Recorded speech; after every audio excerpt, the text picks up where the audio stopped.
Hello everyone. Partnership accounts में आगे बढ़ते हुए आज का हमारा टॉपिक है एडमिशन ऑफ अ पार्टनर। आज हम देखने वाले हैं कि एग्जिस्टिंग पार्टनरशिप फर्म में जब एक नया पार्टनर एडमिट किया जाता है तो फर्म पर क्या क्या इफेक्ट पड़ते हैं और कौन कौन से अकाउंटिंग एडजस्टमेंट्स करने पड़ते हैं। क्लास 12th अकाउंटेंसी के एग्जाम में एडमिशन ऑफ अ पार्टनर एक बहुत ही इंपॉर्टेंट चैप्टर है, क्योंकि इसके कॉन्सेप्ट्स आगे goodwill, revaluation, sacrificing ratio, new profit sharing ratio और कैपिटल एडजस्टमेंट जैसे टॉपिक्स में फाउंडेशन तैयार करता है। तो आगे बढ़ते हैं और सबसे पहले जानते हैं इसका meaning. Admission of a partner means inclusion of a new partner into the existing partnership firm. Admission of a partner का मतलब होता है कि किसी एग्जिस्टिंग फर्म में एक नए पार्टनर को ऐड करना, यानी जो पार्टनरशिप फर्म पहले से चल रही है उसमें एक नए पार्टनर को ज्वाइन करते हैं जिसको फ्यूचर के प्रॉफिट्स और लॉसेस में अपना शेयर मिलता है। मीनिंग इसका सिंपल है, वो हम वर्ड से समझ सकते हैं कि एडमिशन ऑफ अ पार्टनर, एक नए पार्टनर को हम एडमिट कर रहे हैं, ऐड कर रहे हैं अपनी एग्जिस्टिंग पार्टनरशिप फर्म में। बट यहाँ पर जो इम्पोर्टेंट क्वेश्चन है वो ये है कि हमें नए पार्टनर को ऐड करने की जरूरत क्यों पड़ती है, क्यों हम एग्जिस्टिंग पार्टनरशिप फर्म में एक नए पार्टनर को ऐड करते हैं। तो अब देखते हैं इसके रीजंस। फर्स्ट रीजन है नीड ऑफ एडिशनल कैपिटल। कई बार बिजनेस को एक्सपेंड करने के लिए और पैसे की जरूरत होती है। एग्जिस्टिंग पार्टनर्स के पास उतनी कैपिटल नहीं होती, इसलिए वो एक नए पार्टनर को एडमिट कर सकते हैं जो अपने साथ एडिशनल कैपिटल लेकर आता है। मान लेते हैं कि ए और बी की एक क्लोथिंग शॉप है।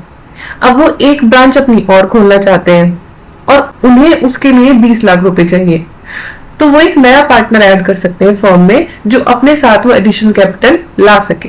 अगर वो इस अमाउंट को बाहर से बोरो करते हैं तो फर्म की लायबिलिटी बढ़ेगी। अगर वो ऐसा नहीं चाहते तो वो एक नए पार्टनर को ऐड कर सकते हैं। सेकंड पॉइंट है हमारा एक्सपेंशन ऑफ बिजनेस। बिजनेस को नई सिटीज, नई मार्केट्स या नए प्रोडक्ट्स तक बढ़ाने के लिए नए पार्टनर को एडमिट कर सकते हैं। मान लेते हैं कि बिजनेस को दिल्ली से मुंबई या पूरे इंडिया तक एक्सपेंड करना हो, तो इसमें जब बिजनेस बढ़ेगा, एक्सपेंड होगा, तब उसमें जैसे हमने अभी फर्स्ट पॉइंट में डिस्कस किया, एडिशनल कैपिटल की जरूरत पड़ सकती है, तो नया पार्टनर चाहिए होगा। और जैसे बिजनेस बड़ा होगा तो उसको संभालने के लिए भी और लोगों की जरूरत पड़ सकती है। इस केस में भी वो नए पार्टनर को ऐड कर सकते हैं। तो अगर हम बिजनेस को बढ़ाते हैं तो नए पार्टनर की हमें जरूरत पड़ती है। थर्ड पॉइंट है हमारा बेटर मैनेजमेंट। अभी हमने डिस्कस किया कि जब बिजनेस बड़ा होने लगता है तो जो उसकी मैनेजमेंट होती है वो डिफिकल्ट हो जाती है। नया पार्टनर मैनेजमेंट रिस्पॉन्सिबिलिटीज को शेयर करता है और बिजनेस को ज्यादा एफिशिएंटली चलाने में मदद करता है। Next point is expert knowledge. कभी कभी किसी पर्टिकुलर फील्ड के एक्सपर्ट को पार्टनर बनाया जा सकता है। जैसे एक फर्म को डिजिटल मार्केटिंग या टेक्निकल नॉलेज की जरूरत हो तो उस फील्ड के एक्सपर्ट को पार्टनर एडमिट कर सकते हैं। मान लेते हैं कि ए और बी अकाउंटेंट्स हैं लेकिन ऑनलाइन मार्केटिंग नहीं जानते, तो वो एक ऐसे नए पार्टनर को एडमिट कर सकते हैं जो मार्केटिंग एक्सपर्ट हो, जिससे कि वो अपना बिजनेस स्मूथली चला सके। हमारा यहाँ पर लास्ट पॉइंट है शेयरिंग वर्कलोड। जब बिजनेस का वर्कलोड बहुत ज्यादा हो जाता है तब एग्जिस्टिंग पार्टनर्स पर प्रेशर बढ़ जाता है। इस प्रेशर को कम करने के लिए नया पार्टनर एडमिट किया जा सकता है। मान लेते हैं कि आपको कोई ग्रुप प्रोजेक्ट मिला, तो उस ग्रुप प्रोजेक्ट में जितने ज्यादा मेंबर्स होंगे, ग्रुप प्रोजेक्ट को आप उतना ही आसानी से कर पाएंगे, क्योंकि जो काम होगा वो ज्यादा लोगों में बट जाएगा। पार्टनरशिप में भी एग्जैक्टली वही होता है। तो ये थे रीजंस कि क्यों हम एक पार्टनरशिप फर्म में एक नए पार्टनर को एडमिट करते हैं। आगे बढ़ते हैं। अब हम देखते हैं कि जब नया पार्टनर एडमिट होता है तो पार्टनरशिप फर्म पर क्या क्या इफेक्ट पड़ते हैं।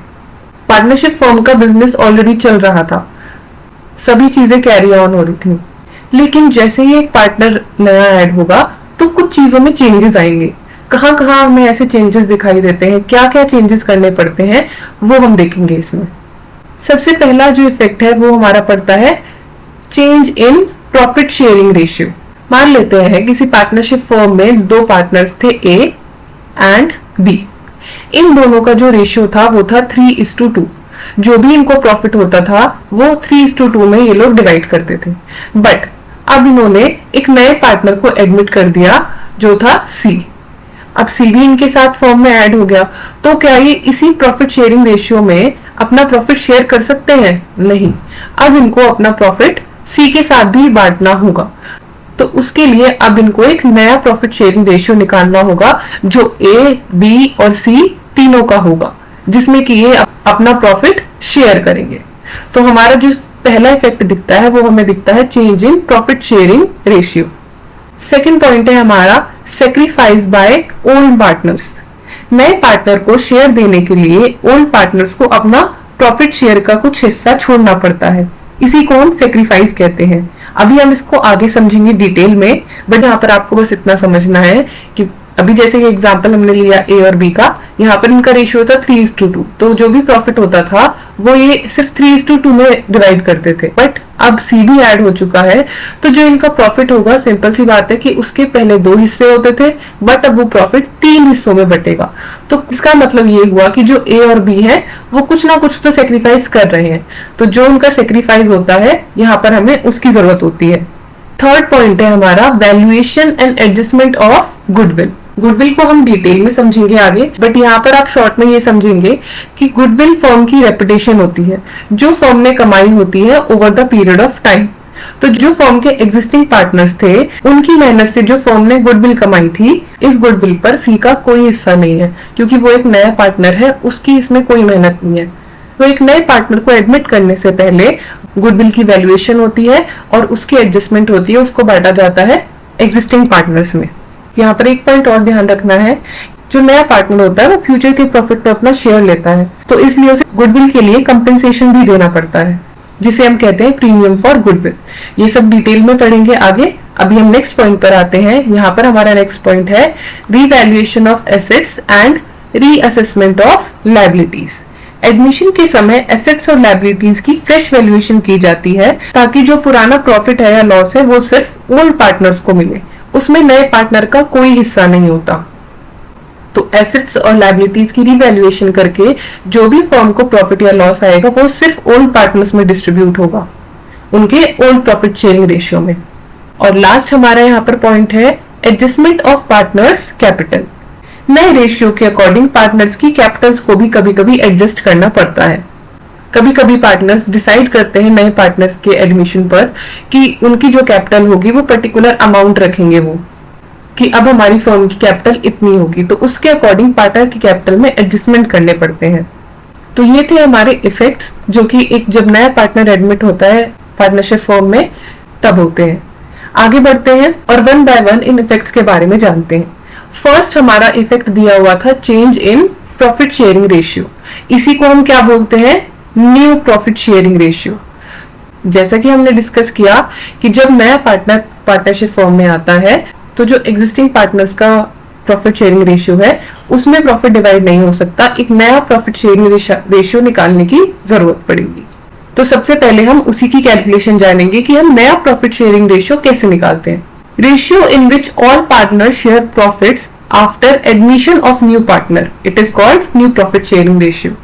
एडमिशन के बाद सभी पार्टनर्स के बीच में जिस रेशियो में प्रॉफिट और लॉस बटेगा उसी को हम कहते हैं न्यू प्रॉफिट शेयरिंग रेशियो। इसका फॉर्मूला होता है ओल्ड शेयर माइनस सेक्रीफाइस। मतलब जो उनका ओल्ड शेयर होगा जिसमें वो अपना प्रॉफिट और लॉस शेयर कर रहे थे, उस शेयर में से वो माइनस कर देंगे सेक्रीफाइस को, जितना उन्होंने सेक्रीफाइस किया, जितना उन्होंने नए पार्टनर को अपने प्रॉफिट शेयर में से दिया, उसको हम अगर माइनस कर देंगे तो हमें मिल जाएगा new share of old partner. अब ओल्ड शेयर तो हम समझ गए कि हमें क्वेश्चन में दिया होगा कि कितना पार्टनर का ऑलरेडी एग्जिस्टिंग रेशियो था, वो उनका ओल्ड शेयर हो जाएगा, उसमें से हम ओल्ड शेयर निकाल लेंगे। बट क्वेश्चन यहाँ पर यह आता है कि सेक्रीफाइस क्या है और कैसे दिया होगा। तो सेक्रीफाइस समझते हैं एक एग्जांपल से, कि मान लेते हैं 2 लोग हैं और एक उनके पास पिज्जा है, ये डिवाइड होना है। तो 2 लोग हैं तो वो सिंपल क्या करेंगे, इसकी 2 स्लाइस कर लेंगे, ये ए की और ये बी की। बट अब उनके पास एक उनका नया फ्रेंड और आ गया, तो अब उसको इस पिज्जा की कितनी स्लाइस करनी पड़ेगी, 3 स्लाइसेस। तो अब क्या होगा कि जो उनका पिज्जा था वो 3 हिस्सों में बट गया। यही सेम केस हो रहा है प्रॉफिट के साथ। पहले प्रॉफिट सिर्फ 2 लोगों में बट रहा था, तो उनके पास जो शेयर था वो भी बड़ा था, बट क्योंकि अब उस प्रॉफिट को उनको 3 लोगों में बांटना होगा, तो ए और बी का जो शेयर है वो कम हो जाएगा। इसका मतलब वो कुछ हिस्सा अपना सेक्रीफाइस कर रहे हैं नए पार्टनर के लिए, उसी को हम कहते हैं यहाँ पर सेक्रीफाइस। अब ये जो सेक्रीफाइस है ये आपको क्वेश्चन में अलग अलग तरीकों से दिया होगा, तो वन बाय वन उसके केसेस देखेंगे। एक न्यूमेरिकल सॉल्व करते हैं जिससे आप इसे बेटर समझ पाएंगे। A and B are partners sharing profits in the ratio of 3:2. They admit C into partnership. Find the new profit sharing ratio in each of the following cases. अभी हमें question में दिया है कि A और B partners है जिनका ratio था 3:2 और उन्होंने C को ऐड कर लिया। अब हमें यहाँ पर 4 केसेस दिए गए हैं। इन केसेस के अकॉर्डिंग हमें new profit sharing ratio calculate करना है। फर्स्ट केस देखते हैं। हमारा फर्स्ट केस हमें दिया हुआ है C is admitted for 1/5 share which is acquired equally from A and B। अब यहाँ पर मैंने अभी आपको बताया कि जो सेक्रीफाइस होगा वो आपको अलग अलग तरीके से दिया होगा। यहाँ पर इन्होंने बताया कि जो C का 1/5 शेयर है वो उसने लिया है A और B से इक्वली, मतलब दोनों ने कैसे सेक्रीफाइस किया है, इक्वल रेशियो में, बराबर हिस्सों में। तो इसको कैलकुलेट करते हैं। सॉल्व करने के लिए एक न्यू पेज लेते हैं। तो केस नंबर 1 में हमें दिया है कि C का शेयर है हमारा 1/5 जो कि C ने A और B से इक्वली एक्वायर किया है। मतलब अगर हम यहाँ पर A के सेक्रीफाइस की बात करें कि A का कितना सेक्रीफाइस होगा, तो वो हमारा आएगा 1/5 को हम मल्टीप्लाई कर देंगे 1/2 से, क्योंकि यहाँ पर जो रेशियो है वो इक्वल है। 1/5 का आधा हिस्सा होगा वो दिया होगा A ने और जो आधा हिस्सा दिया होगा B ने, तो इसको 1/2 से मल्टीप्लाई कर देंगे। आंसर हमारा आएगा यहाँ पर 1/10। ऐसी अगर हम B के सेक्रीफाइस की बात करें तो B ने कितना सेक्रीफाइस किया होगा, सेम 1/5 को हम मल्टीप्लाई कर देंगे 1/2 से। तो आधा हिस्सा उसने 1/5 का लिया A से और आधा हिस्सा लिया B से। आंसर क्या आ जाएगा, 1/10। ये हो गया A और B के सेक्रीफाइस। अगर हम अब न्यू रेशियो की बात करें तो A का जो न्यू शेयर होगा वो कितना होगा, हमारा जो फॉर्मूला था वो था ओल्ड माइनस सेक्रीफाइस। तो ओल्ड शेयर था A और B का जो रेशियो था वो क्वेश्चन में दिया हुआ था 3:2। तो A का जो न्यू शेयर होगा वो कितना होगा, हमारा ओल्ड शेयर जो कि है 3/5 माइनस सेक्रीफाइस। सेक्रीफाइस A ने किया है 1/10, माइनस करेंगे, आंसर हमारा आएगा 5/10 दैट इज 1/2। B के न्यू शेयर की बात करते हैं। B का न्यू शेयर कितना होगा, उसका शेयर ओल्ड शेयर है 2/5 और उसने सेक्रीफाइस किया है 1/10। इसको सॉल्व करेंगे, आंसर हमारा आएगा 3/10। और C का हमें शेयर दिया ही हुआ था। C का शेयर हमें क्वेश्चन में दिया था 1/5। डिनोमिनेटर सेम करेंगे, डिनोमिनेटर तीनों का 10 कर लेंगे। यहाँ पर ऑलरेडी 10 है B के शेयर में और A के शेयर में 10 बनाने के लिए यहाँ पर 5 से मल्टीप्लाई कर देंगे और C के शेयर में 10 बनाने के लिए 2 से मल्टीप्लाई कर देंगे। आंसर हमारा आएगा यहाँ पर 5/10 और यहाँ पर आएगा 2/10। फाइनल जो न्यू शेयर होगा उनका वो होगा A/B/C का 5:3:2। ये होगा उनका new profit sharing ratio. Second case को देखते हैं। सेकंड केस है हमारा यहाँ पर C acquires his entire 1/5 share from A alone. मतलब उसने अपना पूरा शेयर 1/5 किससे लिया है, A से। B ने इसमें कोई सेक्रीफाइस नहीं किया। ऐसे केस में हम क्या करेंगे, ऐसे केस में A का कितना सेक्रीफाइस होगा, A का टोटल सेक्रीफाइस उतना ही होगा जितना C का शेयर है जो कि है 1/5। ये हो गया A का सेक्रीफाइस। और B का सेक्रीफाइस कितना है, 0। B का कोई सेक्रीफाइस ही नहीं है, B ने इसमें कुछ सेक्रीफाइस नहीं किया। तो जब हम न्यू शेयर निकालेंगे तो A का न्यू शेयर कितना होगा, उसके ओल्ड शेयर में से हम माइनस कर देंगे सेक्रीफाइस। ओल्ड शेयर है 3/5 और सेक्रीफाइस है 1/5। आंसर हमारा यहाँ पर आया 2/5। B के न्यू शेयर की बात करें तो B का न्यू शेयर कितना होगा, B का न्यू शेयर सेम ही रहेगा जो उसका ऑलरेडी एग्जिस्टिंग था, दैट इज 2/5, क्योंकि माइनस करने के लिए कोई सेक्रीफाइस है ही नहीं। और C का हमें शेयर दिया ही हुआ है जो कि है 1/5। तो अगर हम न्यू शेयर निकालेंगे, न्यू प्रॉफिट शेयरिंग रेशियो, वो इनका निकलेगा A/B/C दैट इज 2:2:1।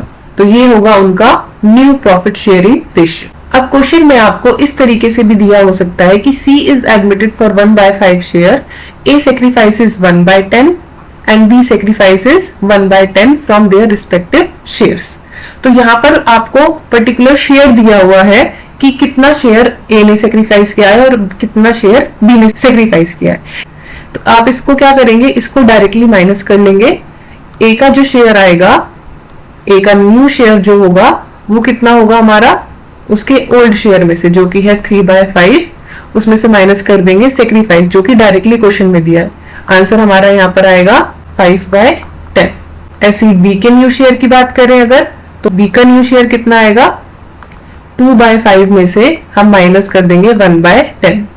कितना आंसर हमारे पास आ जाएगा, 3/10। एंड अगेन सी का हमें शेयर दिया ही हुआ है जो कि है 1/5। डिनोमिनेटर सेम करने के लिए यहाँ 2 से मल्टीप्लाई कर देते हैं, हमारा आंसर हो जाएगा यहाँ पर 2/10। और न्यू शेयर हमारा फिर से आ जाएगा 5:3:2। ए बी सी का ये हो जाएगा हमारा न्यू शेयर। अब हमारे लास्ट केस की बात करते हैं जो कि है C is admitted for 1/5 share which is sacrificed by A and B in their old ratio। मतलब उन्होंने उसी रेशियो में सेक्रीफाइस किया है जो उनका एग्जिस्टिंग रेशियो था, जो उनका ओल्ड रेशियो था। इसको सॉल्व करते हैं। C का शेयर है 1/5 और सेक्रीफाइस जो किया है A और B ने वो किया है किस रेशियो में, 3:2 के रेशियो में। तो अगर हम A का सेक्रीफाइस निकालें, ए का कितना सेक्रीफाइस होगा, इस 1/5 में ए का कितना हिस्सा है, 3/5। ए का सेक्रीफाइस आएगा यहाँ पर 3/25। अगर बी के सेक्रीफाइस की बात करें तो बी का कितना सेक्रीफाइस होगा, 1/5 में जो बी का हिस्सा है वो है 2/5। तो टोटल सेक्रीफाइस आएगा 2/25। अब निकालते हैं इनका न्यू शेयर। ए के न्यू शेयर की बात करें अगर हम, तो वो हमारा आएगा ओल्ड शेयर में से जो कि है उनका 3/5, उसमें से सेक्रीफाइस माइनस करेंगे जो कि है 3/25। सॉल्व करेंगे, आंसर हमारा आएगा 12/25।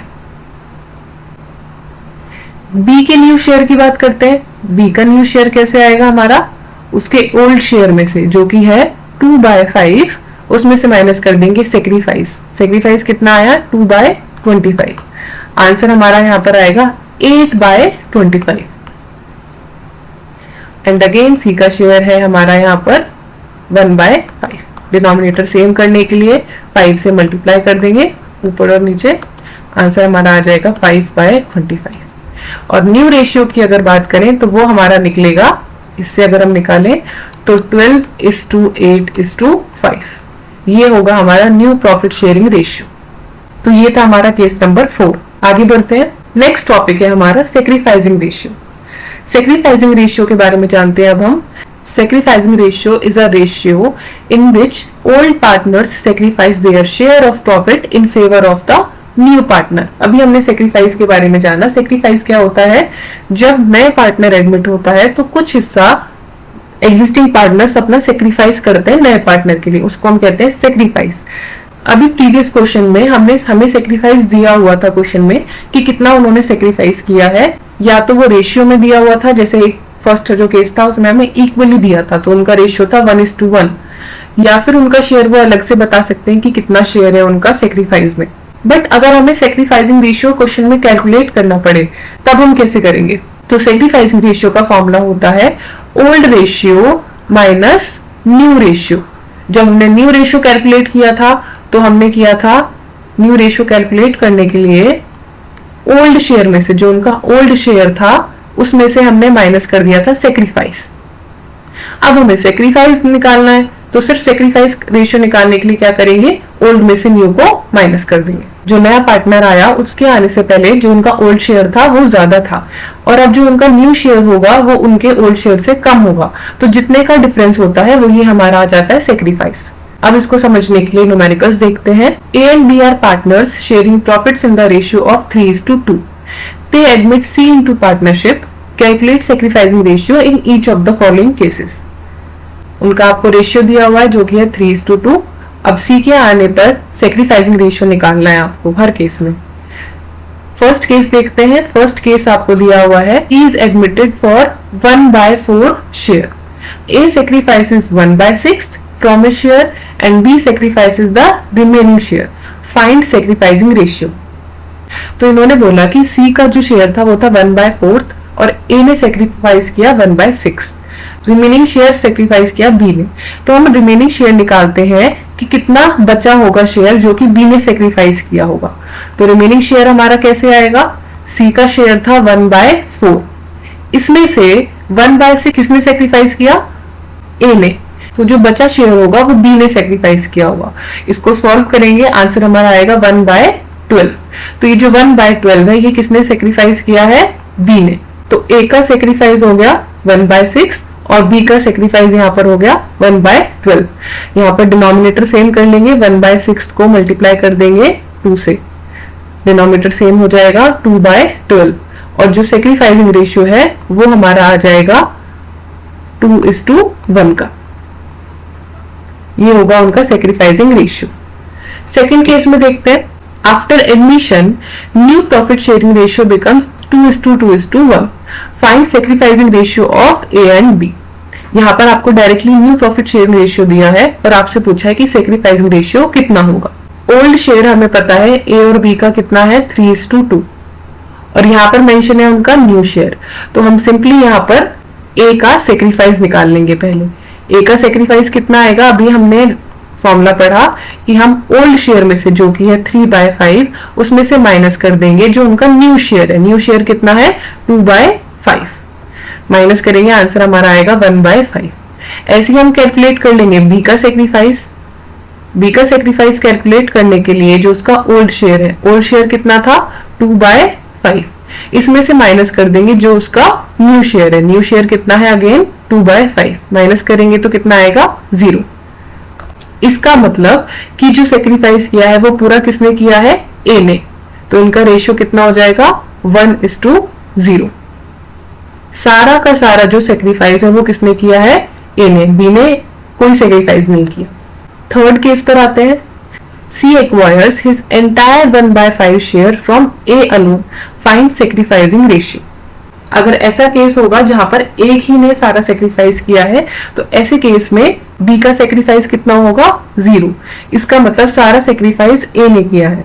ए का सेक्रीफाइस यहाँ पर कितना है 1/5 और बी का कितना है, बी ने कोई सेक्रीफाइस नहीं किया, दैट इज 0। तो टेक्निकली यहाँ पर इनका कोई सेक्रीफाइसिंग रेशियो नहीं होगा क्योंकि सारा का सारा जो सेक्रीफाइस है वो ए ने किया है। और लास्ट केस पर हमारे आते हैं तो वो है C acquires 1/10 share from A and 1/10 share from B. Calculate sacrificing ratio of A and B. इस केस में आपको सेक्रीफाइस डायरेक्टली दिया हुआ है कि A का सेक्रीफाइस है 1/10 और B का सेक्रीफाइस भी है कितना 1/10।